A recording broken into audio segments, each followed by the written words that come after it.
अपना हिमाचल देख रहे हैं आप। आपके साथ मैं हूं खुशबू पांडे। खबरों की शुरुआत करेंगे बड़ी और अहम जानकारी के साथ करेंगे। इस वक्त की बेहद अहम जानकारी से हम आपको अपडेट करवाएंगे। ये बड़ी खबर चंबा के ऐतिहासिक मिंजर मेले की यहां पर धूम देखने को मिल रहा है। मिंजर मेले में सीएम सुखू शिरकत करेंगे। ये बड़ी खबर 31 जुलाई को चंबा जाएंगे मुख्यमंत्री सुखविंदर सिंह सुखू। खेल विजेताओं को यहां पर सम्मानित भी करेंगे मुख्यमंत्री। तो चंबा की जनता से रूबरू होंगे, मुलाकात करेंगे। चंबा के ऐतिहासिक मिंजर मेले की यहां पर धूम देखने को मिल रहा है। मिंजर मेले में सीएम सुखविंदर सिंह सुखू शिरकत करेंगे। तो वहीं खेल विजेताओं को मुख्यमंत्री यहां पर सम्मानित करते नजर आएंगे।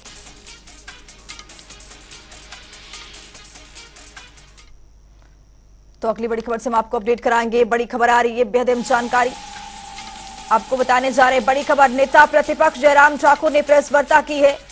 ये बड़ी खबर, हिमाचल में आई आपदा को लेकर ये बयान दिया है हिमाचल के पूर्व मुख्यमंत्री जयराम ठाकुर ने।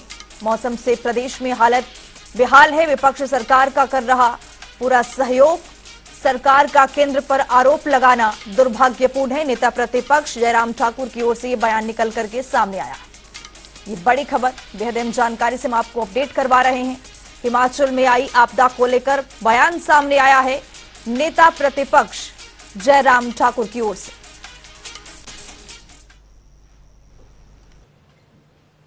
जो इंफ्रास्ट्रक्चर को जो डैमेज हुआ है उस क्षति की पूर्ति करना बहुत ही कठिन भी है और जिसमें समय भी बहुत लगेगा, पैसा भी बहुत लगेगा, इसमें भी कोई दो राय नहीं है। हिमाचल प्रदेश में हम विपक्ष में हैं और विपक्ष की ओर से हमने पहले दिन से ही बड़ा स्पष्ट किया कि इस संकट के क्षण में हमारा सहयोग पूरी तरह से सरकार को मिलेगा।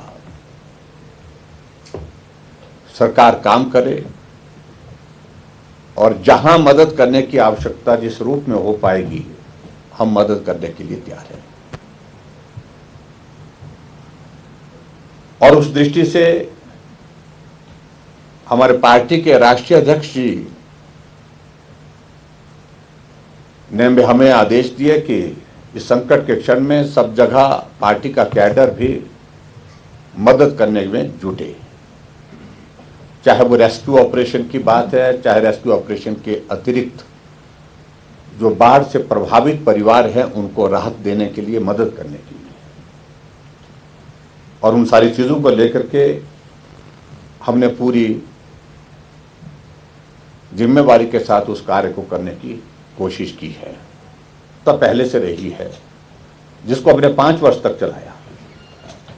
और उसके अंतर्गत हिमाचल प्रदेश में 3 महत्वपूर्ण जो दौर आते हैं एक कैलेंडर ईयर में। बरसात का दौर आता है, गर्मी का दौर आता है जिसमें सूखे से निपटना पड़ता है, बरसात में बरसात से बाढ़ से निपटना पड़ता है, सर्दी का मौसम आता तो बर्फ से निपटना पड़ता है। सरकार के दौरान हमेशा एक कोशिश होती थी हमारी कि बरसात से पहले आकलन करके तैयारी की दृष्टि से हम बैठक करते थे, हाई लेवल बैठक करते थे स्टेट के स्तर पर, जिसमें मुख्यमंत्री के साथ साथ में वरिष्ठ अधिकारी उपस्थित रहते थे। इस बार बरसात में वेदर फोरकास्टिंग क्या रहने वाली है, क्या आकलन है, गर्मी के मौसम में सूखा पड़ने की संभावनाएं कहां ज्यादा हैं, उसके लिए क्या तैयारी है। गर्मी के मौसम में बैठक करते थे और सर्दी के बर्फ पड़ने से पहले भी हम बैठक करते थे कि जो हमारे स्नो बाउंड एरिया जो रहते हैं उन एरियाज में अगर बर्फ पड़ा तो उससे निपटने के लिए तैयारियां। लेकिन मुझे इस बात को लेकर के खेद है कि अब की बार बरसात से पहले उस प्रकार की जो बैठक जो प्रदेश के स्तर पर होती है तैयारियों की दृष्टि से, वो बैठक का आयोजन ही नहीं हुआ। क्योंकि जो ये किस्त जो है वो जारी होती थी दिसंबर के महीने में, क्योंकि जो सेंट्रल टीम जो वहां से विजिट करने के लिए आती थी वो अपना असेसमेंट देती थी, उसके बाद जो है नवंबर दिसंबर के महीने में ये किस्त जारी की जाती थी। और उसके साथ साथ मैं ये भी कहना चाहूंगा कि एनडीआरएफ की टीम्स, एयरफोर्स के हेलीकॉप्टर रेस्क्यू ऑपरेशन में जुटे और बहुत सारे लोगों की जान बचाई, चाहे वो चंद्रताल में फंसे थे, चाहे वो मनाली में फंसे थे, चाहे वो कुल्लू में फंसे थे, चाहे वो मंडी में फंसे थे।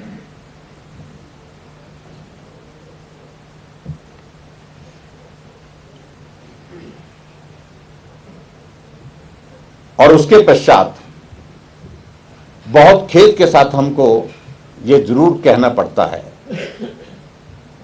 कि प्रधानमंत्री जी के मुख्यमंत्री जी से भी बात हुई, गृहमंत्री जी के मुख्यमंत्री जी से बात हुई, जो मदद हिमाचल प्रदेश को तुरंत देने की जरूरत थी वो मदद पहुंचाने के बावजूद भी मुख्यमंत्री का बार बार इस बयान को देना कि कोई भी मदद हिमाचल प्रदेश को नहीं मिली है, ये दुर्भाग्यपूर्ण है। तो अगली बड़ी खबर से हम आपको अपडेट करवाएंगे। बड़ी खबर सामने आ रही है, बेहद अहम जानकारी। हिमाचल आएंगे सड़क परिवहन मंत्री। तो आपको बता दें कि केंद्रीय सड़क परिवहन मंत्री नितिन गडकरी हिमाचल आएंगे। 1 अगस्त को आपदा प्रभावित क्षेत्रों का यहां पर दौरा करेंगे। तो वहीं नेता प्रतिपक्ष जयराम ठाकुर ने जानकारी दी है।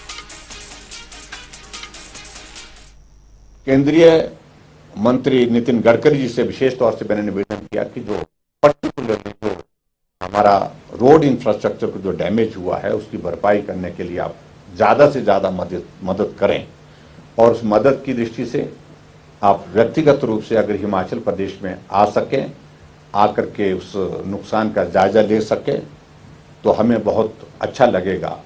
और उनने हमारे आग्रह पर हमारा निमंत्रण स्वीकार किया और 1 तारीख को जो आज की जो सुबह की हमारा कम्युनिकेशन हुआ है मंत्रालय के साथ, 1 तारीख को वो कुल्लू और मनाली में आ रहे हैं।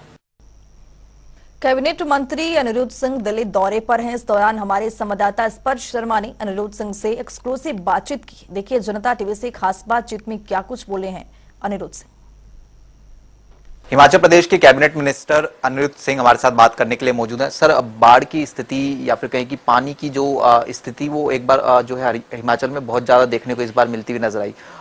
किस तरीके से आपके मंत्रालय के संदर्भ में बात करें, ग्रामीण क्षेत्र है वो जो है बेहद ज्यादा इफेक्टेड भी देखने को मिलते हुए नजर आए थे। हिमाचल का 70% कहा जाता है कि जो ग्रामीण क्षेत्र है वो देखने को मिलता नजर आता है। किस तरीके से स्थिति को जो है सुधारा जा रहा है और कितनी जो है स्थिति सुधर चुकी है? देखिए, जो पिछले दिनों हाल ही में बारिश हुई है वो अनप्रेडिक्टेबल बारिश थी। 9 जुलाई और 10 जुलाई को जो बारिश हुई है उससे बहुत बड़ा नुकसान जो है हिमाचल प्रदेश में हुआ है। करीबन आंकलन है, शुरू का आंकलन ये था कि हमारा करीबन 4000 करोड़ का नुकसान है।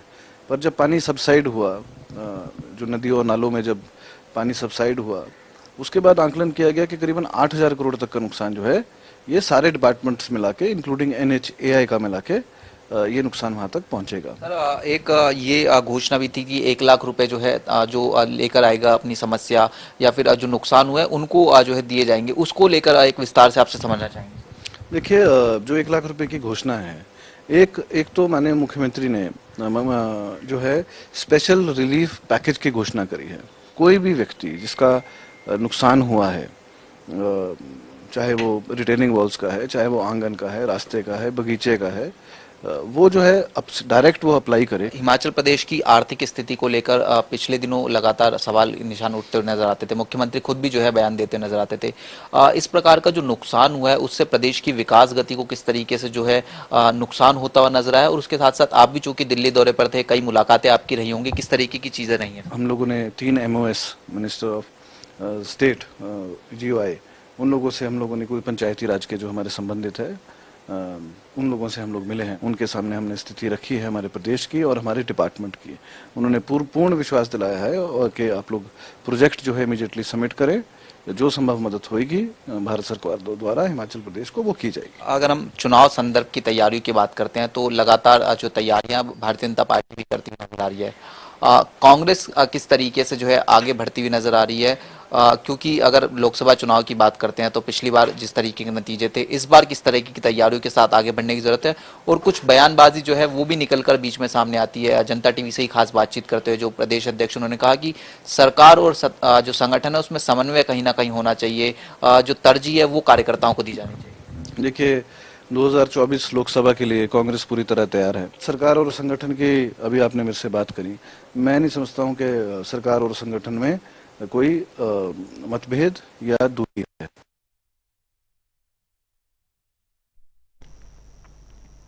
तो हिमाचल के जीडीपी में पर्यटन कारोबार 4.3% सम्मिलित है। प्रदेश भर के लाखों लोगों का रोजगार पर्यटन कारोबार से ही चलता है। ऐसे में पीडब्ल्यूडी मंत्री विक्रमादित्य सिंह ने जानकारी देते हुए बताया कि हिमाचल में अब तक पर्यटन पूरी तरह सुरक्षित है। सरकार व्यवस्था को वापस सुचारू करने के लिए भरपूर प्रयास कर रही है। उन्होंने लोगों को आश्वस्त किया है कि सरकार पर्यटकों की सुरक्षा के लिए प्रतिबद्ध है। प्रदेश का लोक निर्माण मंत्री होने के नाते मैं सभी प्रदेशवासियों को और खास करके सैलानी टूरिस्ट्स जो बाहर से हिमाचल प्रदेश आना चाहते हैं, उनको ये विश्वास दिलाना चाहता हूं कि हमारी सरकार जिस तरीके से जो त्रासदी पूरे प्रदेश में पिछले कुछ दिनों में हुई है, कुल्लू मनाली में हुई है, मंडी में हुई है, शिमला में हुई है, उससे बाहर निकलने का पुरजोर प्रयास कर रही है। मुख्यमंत्री जी और पूरी कैबिनेट की टीम, प्रदेश सरकार इस संदर्भ में रेस्टोरेशन का कार्य पूरी मजबूती से प्रदेश के कोने कोने में कर रही है। और मैं खास करके सभी टूरिस्ट से ये निवेदन करना चाहूंगा कि Himachal Pradesh is now safe for you to travel. अंतर्राष्ट्रीय मिंजर मेले में हर दिन बढ़ चढ़कर लोग भाग ले रहे हैं। इसी कड़ी में मेले की छठी सांस्कृतिक संध्या में हिमाचल प्रदेश के कृषि मंत्री चंद्र कुमार ने बतौर मुख्य अतिथि शिरकत की। मेला कमेटी चंबा अध्यक्ष और उपायुक्त देवगन ने मुख्य अतिथि को शॉल और टोपी देकर सम्मानित किया। तो वहीं पंजाब के मशहूर गायक प्रभु गिल ने अपने गानों से लोगों को खूब मनोरंजन किया।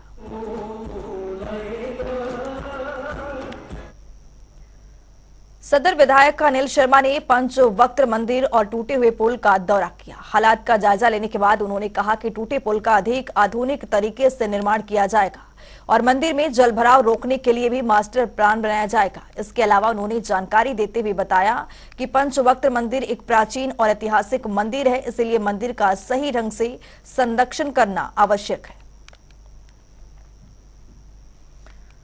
शिमला में बीजेपी प्रदेश उपाध्यक्ष रशिमधर सूद और महिला मोर्चा की प्रदेश अध्यक्ष वंदना योगी ने प्रेस वार्ता की। इस दौरान उन्होंने कांग्रेस सरकार को आड़े हाथों लेते हुए कहा कि आज प्रदेश की 22 लाख महिलाएं कांग्रेस सरकार की झूठी गारंटी की राह तक रही हैं। उन्होंने कहा कि कांग्रेस सरकार ने सत्ता सुख पाने के लिए प्रदेश की भोली भाली महिलाओं के साथ धोखा किया है।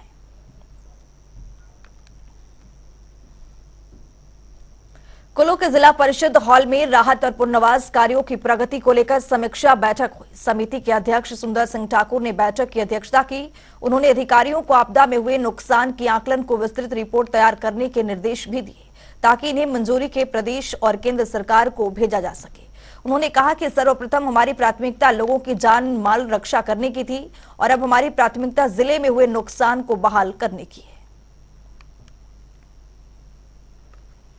7 करोड़ 36 लाख का ये मुआवजा राशि फौरी तौर पे बांटी गई है।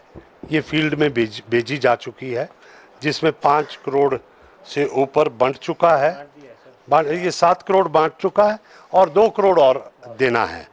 तो जो अभी ये आप देखिए कि इतनी बड़ी राशि इतनी जल्दी सभी प्रभावितों तक पहुंचाना एक बहुत बड़ा जो था एक चुनौतीपूर्ण कार्य था, जिसे पूरा किया गया है। और अभी क्योंकि आपदा प्रबंधन की एक जिला की समिति बनाई गई है, जिसका मुझे इसका अध्यक्ष बनाया गया है, और आज यहाँ पे पूरे प्रशासन सभी विभाग यहाँ पे आए थे।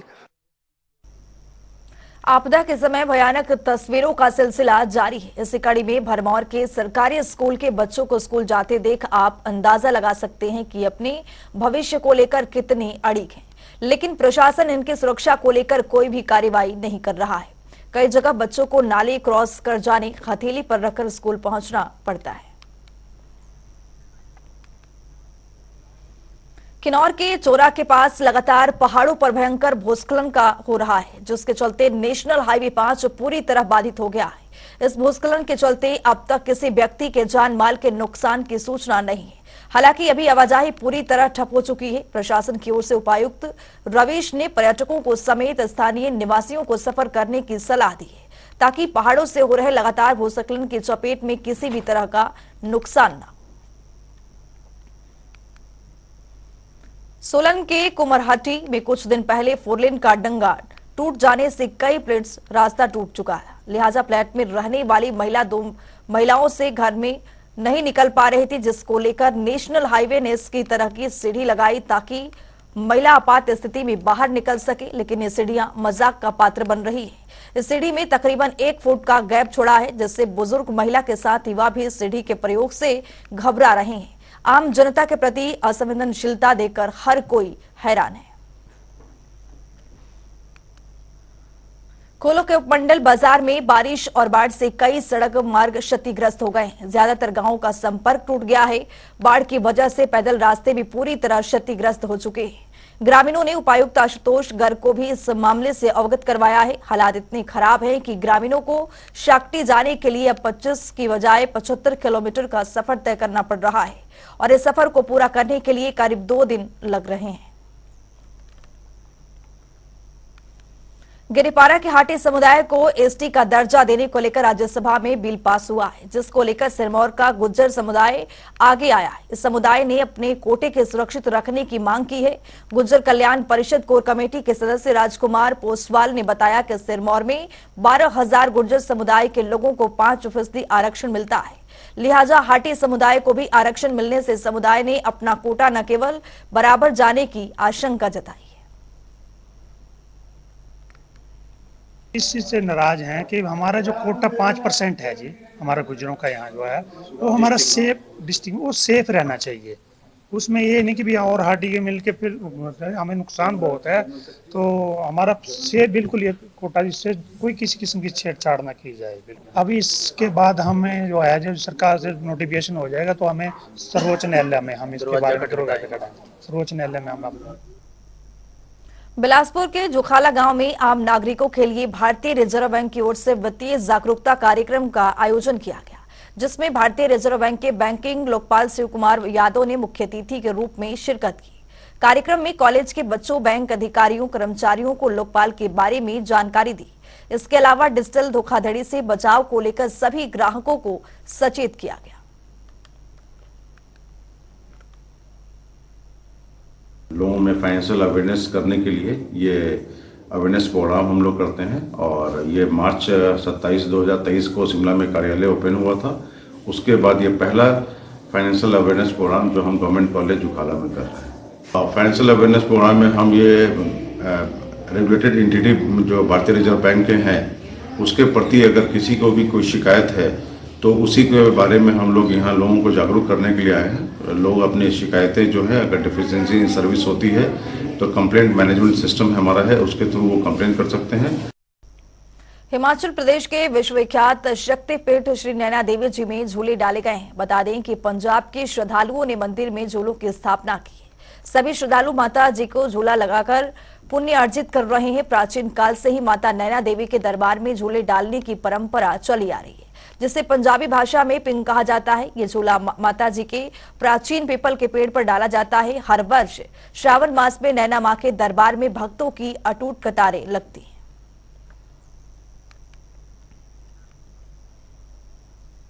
मंडी में चंडीगढ़ मनाली नेशनल हाईवे पर फिर एक बार मलबा गिरने का मामला सामने आया। इस हाईवे पर मलबा हटाने के लिए 2 घंटों का ट्रैफिक जाम लगाया गया था। इसके लिए केएमसी कंपनी के ठेकेदारों ने ब्लास्टिक की कर्मियों ने कड़ी मेहनत के बाद हाईवे को बहाल कर दिया था। गाड़ियों के गुजरने से पहले ही हाईवे पर फिर से मलबा आ गिरा, जिससे हाईवे को बहाल करने में ज्यादा समय लग गया है।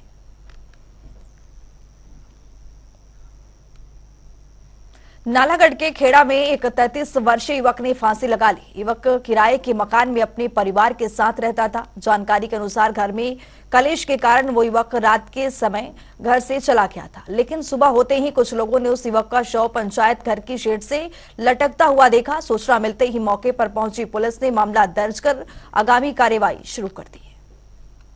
तो इनका आपस में लड़ाई झगड़ा हुआ, तो रात को इसकी मिस ने मेरे को फ़ोन किया, अभी हम ऐसे करके घरेलू लड़ाई हुई और वो बाइक लेके चला गया। तो हम मौके पर पहुंचे, घर में तोड़ फोड़ भी इनकी देखी हमने, तो मानपुरा थाने में फ़ोन किया, वहाँ से पुलिस भी आई, उसने भी मौके का छानबीन की। तो उसके बाद हम तो अपने घर आ गए। तो उसके बाद सुबह हम सोए थे तो हमारे को उनको फ़ोन आया सुबह कि ऐसे ऐसे पंचायत घर में एक अज्ञात व्यक्ति यहाँ लटकाया पाया गया। तो उसके तहत मैंने अपने मानपुरा थाना में पुलिस को फ़ोन किया, तो पुलिस आधे घंटे तक पुलिस भी पहुँच गई यहाँ पर। उन्होंने तहकीकात की। हिमाचल के खास बुलेटिन में आज के लिए इतना ही। नमस्कार।